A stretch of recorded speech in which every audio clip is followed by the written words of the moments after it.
Hello दोस्तों, स्वागत है आपके अपने YouTube channel KD career hub में। तो कैसे हैं आप सभी? उम्मीद है आप सभी अच्छे होंगे, बढ़िया पढ़ाई चल रही होगी अच्छे से। तो जैसा कि हमने प्रीवियस क्लास में आपको कंप्लीट करा दी थी तीसरी क्लास किसकी, प्रचंड सीरीज की, ठीक है। तो इसकी तीसरी क्लास हमने कंप्लीट कर दी थी।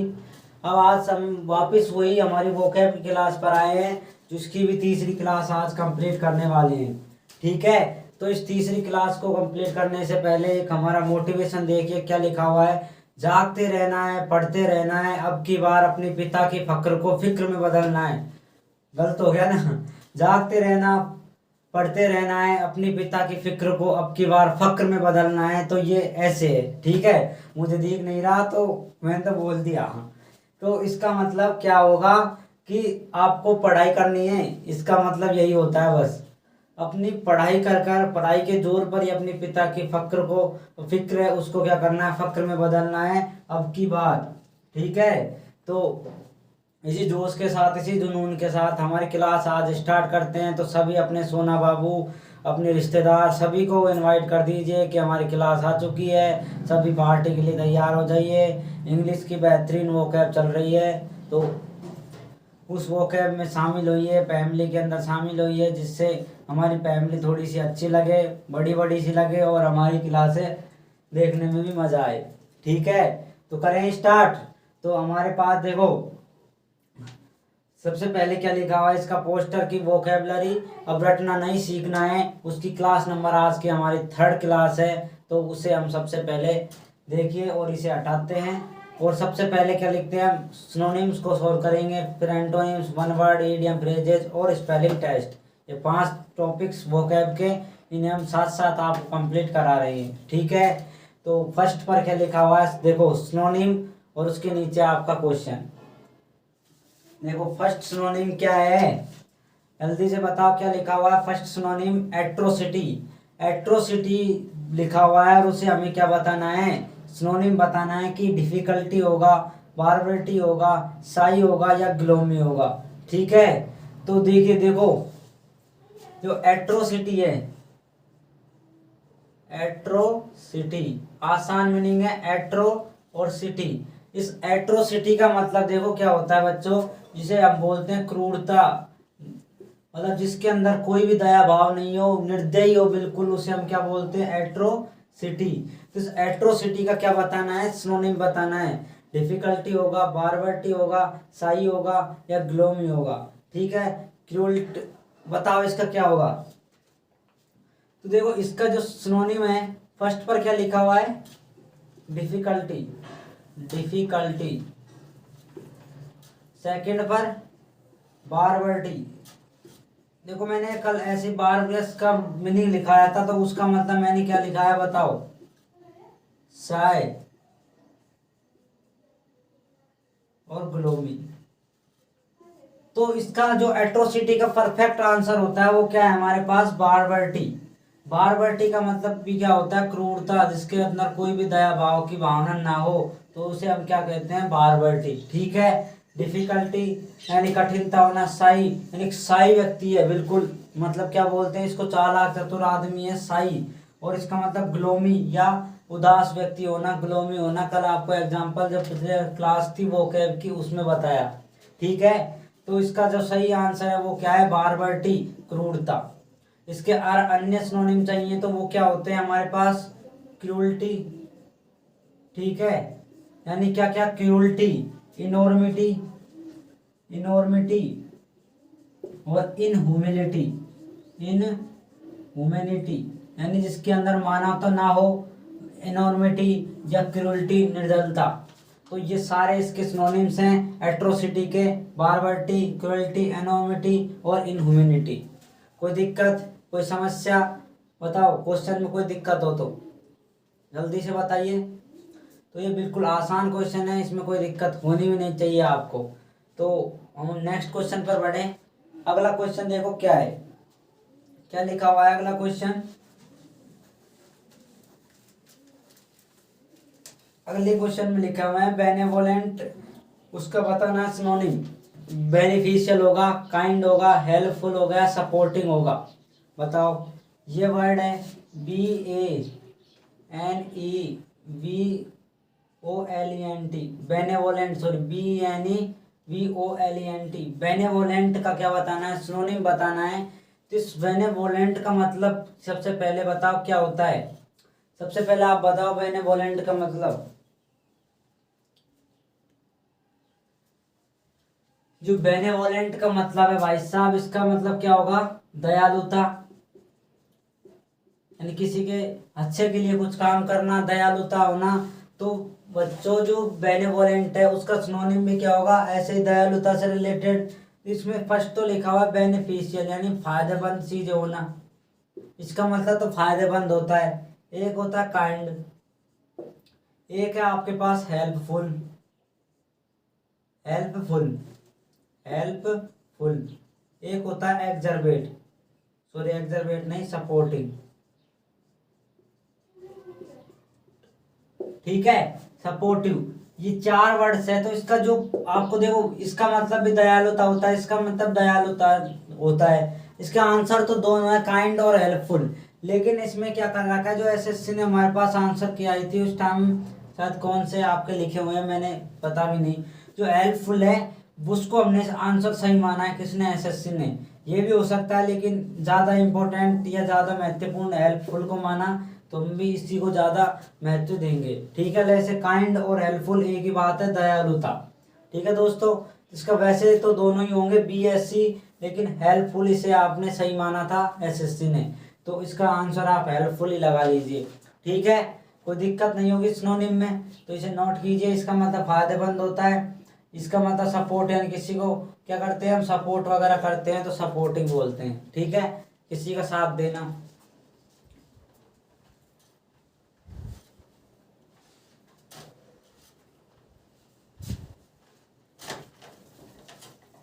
आगे देखो एंटोनिम्स। एंटोनिम क्या लिखा हुआ है, पहला एंटोनिम है कर्टेल।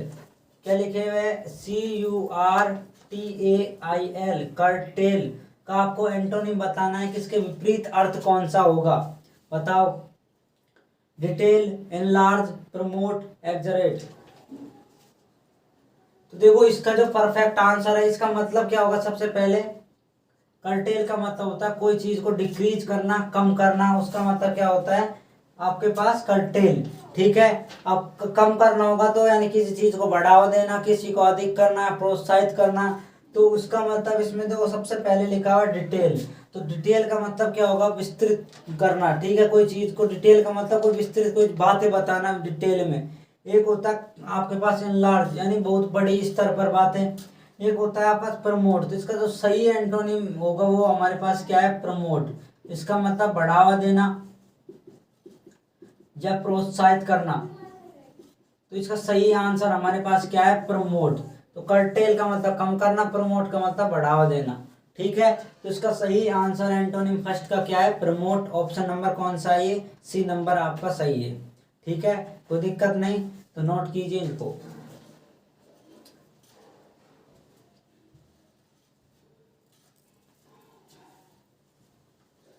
आगे बढ़े, आगे देखो क्या है। आगे का क्वेश्चन है कॉन्विक्टेड का आपको एंटोनिम बताना है। एक्विटेड होगा, पैराडोन्ड होगा, एग्जाम्पिटेड होगा या लिबरेटेड, बताओ। सबसे पहले क्या लिखा हुआ है, कॉन्वेक्टेड, CON, कॉन्विक्टेड। इसका आपको क्या बताना है, एंटोनिम बताना है, क्या होगा, अपोजिट बताना है, बताओ। तो कॉन्विक्टेड है उसका मतलब क्या होता है, देखो जो कॉन्विक्टेड है उसका मतलब होगा दंडित करना, किसी को सजा वगैरह देना। किसके द्वारा दंडित करना, कोर्ट के द्वारा, कोर्ट के द्वारा। किसके द्वारा दंडित करना, कोर्ट के द्वारा दंडित करना, उसे क्या बोलते हैं, कॉन्विक्टेड। तो दंडित करेगा तो इसका अपोजिट क्या होगा, उसको माफ करना, कोर्ट वगैरह के द्वारा उसे निर्दोष साबित करना। तो देखो सबसे पहले क्या लिखा हुआ है, ACQUITTED, एक्विटेड। इस एक्विटेड का मतलब ही क्या होगा हमारे पास, निर्दोष ठहराना, निर्दोष ठहराना। तो इसके जो फर्स्ट ऑप्शन है वही वैसे तो हमारे पास क्या होगा, सही होगा। कॉन्विक्टेड का अपोजिट क्या होता है, एक्विटेड, ठीक है। इसका मतलब दोषी ठहराना, एक्विटेड का मतलब निर्दोष ठहराना, ओके। आगे एक वर्ड लिखा हुआ है पैराडोन, इसको देख लीजिए। पैराडोन का मतलब होगा माफी देना, कोई भी व्यक्ति को माफ करना, ठीक है। तो उसका मतलब क्या होता है पैराडोन। एक होता है एग्जेम्प्टेड, EXEMPTED। एग्जेम्प्टेड का मतलब होता है छूट वगैरह मिलना किसी भी चीज पर, किसी भी चीज पर छूट वगैरह मिलती है तो एग्जेम्प्टेड बोलते हैं। एक आपके पास लास्ट में ये तो आसान वर्ड है लिबरेटेड, यानी स्वतंत्र होना या स्वतंत्रता, ठीक है। तो इसका जो राइट आंसर है वो क्या होगा एक्विटेड, यानी निर्दोष ठहराना। ओके दोस्तों, कोई दिक्कत नहीं, कोई प्रॉब्लम नहीं, आसानी से समझ आया होगा, तो इसे नोट कीजिए आप।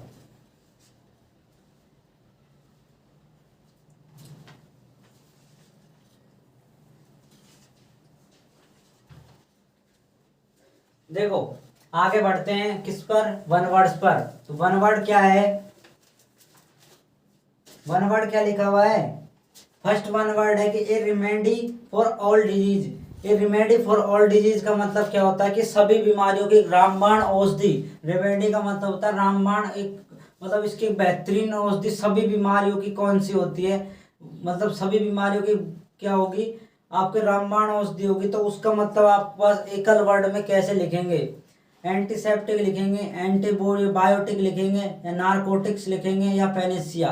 तो देखो एंटीसेप्टिक का मतलब तो क्या होता है रोगाणु निरोधक जो चीज होती है एंटीसेप्टिक, यानी रोग वगैरह को मिटाने के लिए आप जो चीज यूज लेते हैं, जो पदार्थ यूज लेते हैं उन्हें क्या बोलते हैं एंटीसेप्टिक, ठीक है। एक आपको होते हैं एंटीबायोटिक, उसका मतलब कोई जैसे आपकी गलत इंजेक्शन आपको गलत दवा दे दी, तो उसके विपरीत अब कोई भी आप दवा वगैरह देते हो सही करने के लिए, तो उसे हम क्या बोलते हैं एंटीबायोटिक, ठीक है। उसके बाद आपके पास लिखा है नारकोटिक्स। तो नारकोटिक्स का मतलब होता है जो निषिद्ध निद्रासद होती है, मतलब जो नशे की चीजें होती हैं तो उन्हें हम क्या बोलते हैं नारकोटिक्स, ठीक है। जो लास्ट का वर्ड आपका लिखा हुआ है पेनेसिया, PANACAE, पेने पेन पेनासिया। तो पेनेसिया का मतलब देखो क्या होता है रामबाण औषधि, रामबाण औषधि, ठीक है। तो इसका करेक्ट आंसर हमारे पास ऑप्शन नंबर डी हो जाएगा। ए रिमेडी फॉर ऑल डिजीज का मतलब क्या होगा पेनेसिया या रामबाण औषधि, ठीक है। कोई प्रॉब्लम नहीं, आसानी से समझ आ गया होगा, तो आप नोट कर लीजिए। नोट करने का कुछ है भी नहीं, बस इसका डी ऑप्शन हमारे पास सही होगा और उसका मतलब लिख लेना रामबाण औषधि, ठीक है। फर्स्ट को क्या बोलते हैं एंटीसेप्टिक को रोगाणु निदेशक, यानी रोकना, रोगाणुओं को रोकना।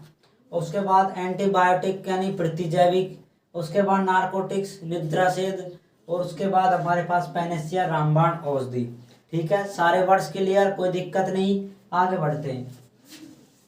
आगे क्या लिखा हुआ है अगला कि ए ड्रग और other substance that produce sleep, यानी एक ऐसी दवा या ड्रग्स जो क्या करती है हमारे पास नींद को आगे बढ़ाती है। नींद आने के लिए जो कोई भी हमारे पास दवा लेते हैं, मतलब आपको कोई ऐसी बीमारी है कि जिसमें नींद नहीं आती, ठीक है, उसके लिए आपने कोई दवा वगैरह ली, कोई इंजेक्शन वगैरह लिया, ड्रग्स लिया, तो उसे हम क्या बोलते हैं बताइए।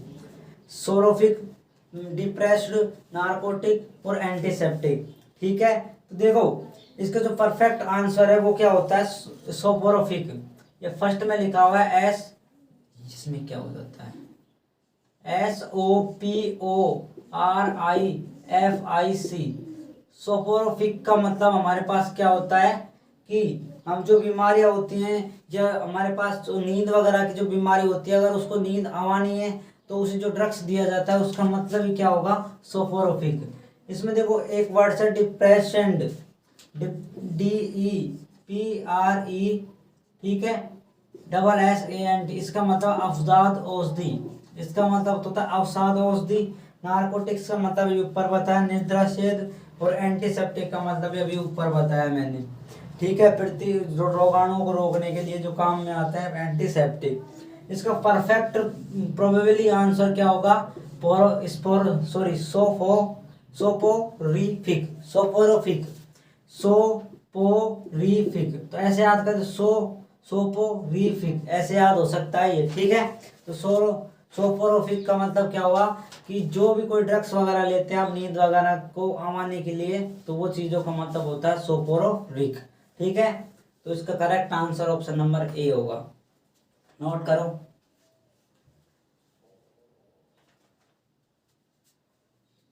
देखो आगे बढ़े, कोई दिक्कत नहीं।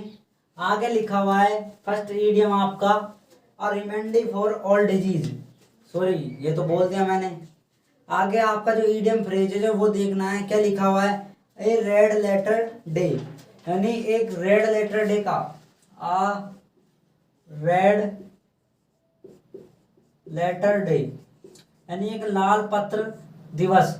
इस लाल पत्र दिवस बोलते हैं, लेकिन इसका जो आपका पास ईडियम होती है, किस चीज की ईडियम होती है वो बतानी है, इसका अर्थ क्या होगा ईडियम फ्रेजेज में।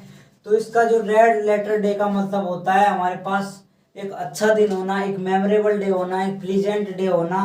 तो उसका मतलब हमारे पास क्या होता है, लाल डे का मतलब हो गया महत्वपूर्ण दिवस, महत्वपूर्ण दिन का मतलब होता है रेड लेटर डे। तो देखो फर्स्ट ऑप्शन क्या लिखा हुआ है, a day when one feel lazy, यानी एक दिन जब एक क्या करता है, फील करता है, महसूस करता है किसको, लेजीपन या आलसीपन को महसूस करता है, तो उसे क्या बोलते हैं, रेड लेटर डे बोलते हैं। नहीं, हमें रेड लेटर डे का मतलब क्या हुआ, महत्वपूर्ण डे। अगला है a day that is pleasantly, एक दिन जिसमें सुखी चीजें हों, और नॉट वर्थली और अत्यधिक और मेमोरेबल डे होना, यानी उसमें यादगार चीजें होना, खुशी का दिन होना, तो उसे हम क्या बोलते हैं, आ रेड लेटर डे। तो कौन सा ऑप्शन सही है, option number D, B option इसका करेक्ट आंसर है। आगे लिखा हुआ है सोरोफुल डे, यानी एक दुखी दिन, a most dangerous day of one's life, किसी के जीवन का एक मोस्ट खतरनाक दिन होना। तो इसका मतलब ये होता है, तो इसका जो करेक्ट ऑप्शन है वो बी नंबर ऑप्शन है, क्या, a day is pleasantly not worthly memorable days, ठीक है। तो इसका परफेक्ट आंसर ये है, तो इसे आप नोट कर सकते हो क्वेश्चन को। आगे क्या लिखा हुआ है आपके पास, इन एट लेगर्स हेड, क्या लिखा हुआ है, एट लेगर्स हेड, इसका मतलब होता है, एट लेगर्स हेड का मतलब किसी से लड़ाई दंगा करना, इसका मतलब होता है लेगर्स हेड। अब लड़ाई दंगा करना कौन से अर्थ पे आएगा ईडियम फ्रेजेज में, टू सफर, पीड़ित होगा, तो आपको क्या लड़ाई दंगा करेगा क्या, नहीं। In conflict with someone, conflict का मतलब होता है संघर्ष करना, कॉन्फ्लिक्ट, कॉन्फ्लिक्ट का मतलब होता है संघर्ष करना, ठीक है, या लड़ाई करना, विद समवन यानी किसी के साथ आपके पास लड़ाई करेगा, तो उसका मतलब क्या होता है, एट लेगर्स हेड, यानी कॉन्फ्लिक्ट विद समवन, तो किसी के साथ लड़ाई दंगा करने का मतलब कॉन्फ्लिक्ट विद समवन या एट लेगर्स हेड।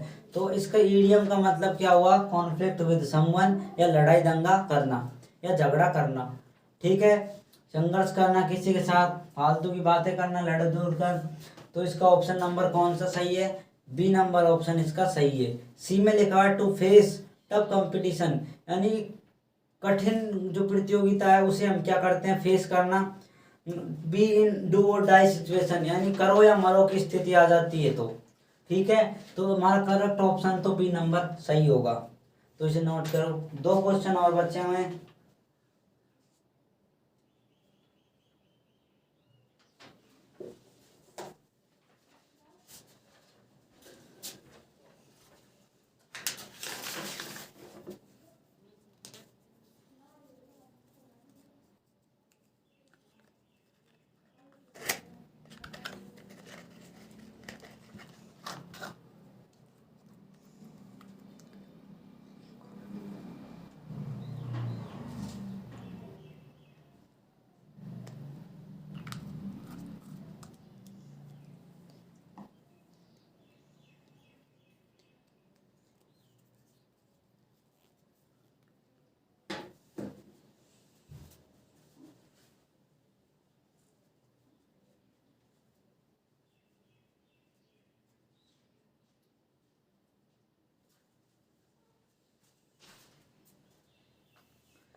कर लिया नोट।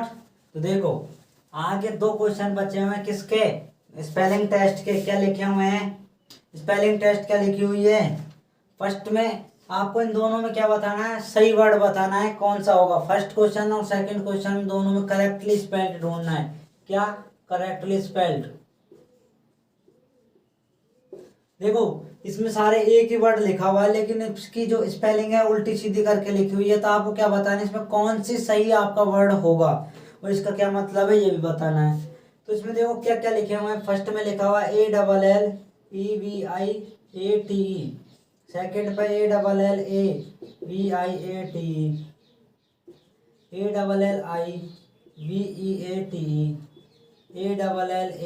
ALLIVEATE, ये 4 वर्ड्स लिखे हुए हैं। तो इसमें से कौन सी सही स्पेलिंग होगी बताओ।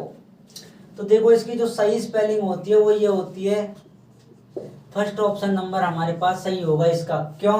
इसकी सही स्पेलिंग क्या होगी, ALLEVIATE। ठीक है, क्या होगी, ALL ऑल एविएट। ऑल एविएट का मतलब हमारे पास कोई चीज को कम करना या धीमा करना, उसका मतलब क्या होता है, ऑल एविएट। तो इसका ऑप्शन नंबर हमारे पास क्या हो जाएगा, ए सही हो जाएगा। ठीक है, तो आसान क्वेश्चन था, इसकी स्पेलिंग सही ढूंढनी थी। तो कौन ऑलविएटेड हमारे पास सही होगी, ALLEVIATE। ठीक है दोस्तों, आगे बढ़े। अगला क्वेश्चन और लास्ट क्वेश्चन देखो आज की क्लास का। क्या लिखा हुआ है, एडजंट को आपको सही स्पेलिंग बतानी कि एडजंट का मतलब क्या होता है और इसकी सही स्पेलिंग क्या होती है। तो देखो इसमें जो आपके सामने क्या क्या लिखे हुए हैं, AJOURNMENT, एक लिखा हुआ है ADJOURMANT, एक लिखा हुआ है AJORNMENT, एक लिखा हुआ है ADJOURNMENT, एडजर्नमेंट। तो इसकी जो सही स्पेलिंग होती है वो क्या होती है भाई साहब, ऑप्शन नंबर डी।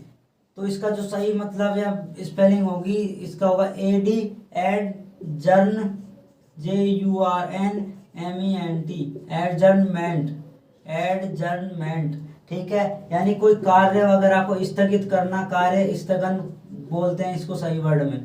ठीक है, एडजर्न का मतलब किसी कार्य वगैरह से छुट्टी लेना, उसको आज स्थगित करना, उसका मतलब क्या होता है, एडजर्न। तो इसका ऑप्शन नंबर डी आपका सही होगा। तो बताओ आज की क्लास कैसी लगी, इसको नोट करो फिर बात करते हैं।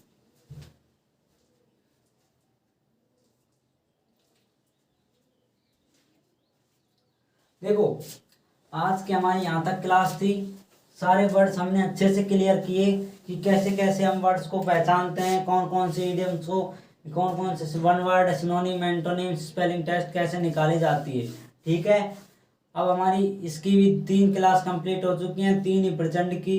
तो आप ज़्यादा से ज़्यादा प्यार दर्शाएं और अब ज़्यादा से ज़्यादा इस वीडियो को शेयर करें सभी के साथ, और चैनल को हमारे को सब्सक्राइब करिए। ठीक है, इससे आपको नोटिफिकेशन आते ही तुरंत मिल जाए।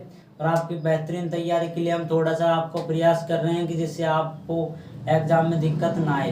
ठीक है दोस्तों, अब हम अगले की वीडियो में मिलेंगे। जब तक के लिए अपने मेहनत करते रहिए, अपनी माता पिता का कहना मानिए, अपनी जो सेवा है उसको करते रहिए। ठीक है, तो अब हम अगली वीडियो में मिलेंगे। जब तक के लिए आपसे विदा लेते हैं और चैनल को सब्सक्राइब कर दीजिए सभी की सभी। ठीक है, तो जब तक के लिए जय हिंद, जय भारत, थैंक यू, धन्यवाद। ओके।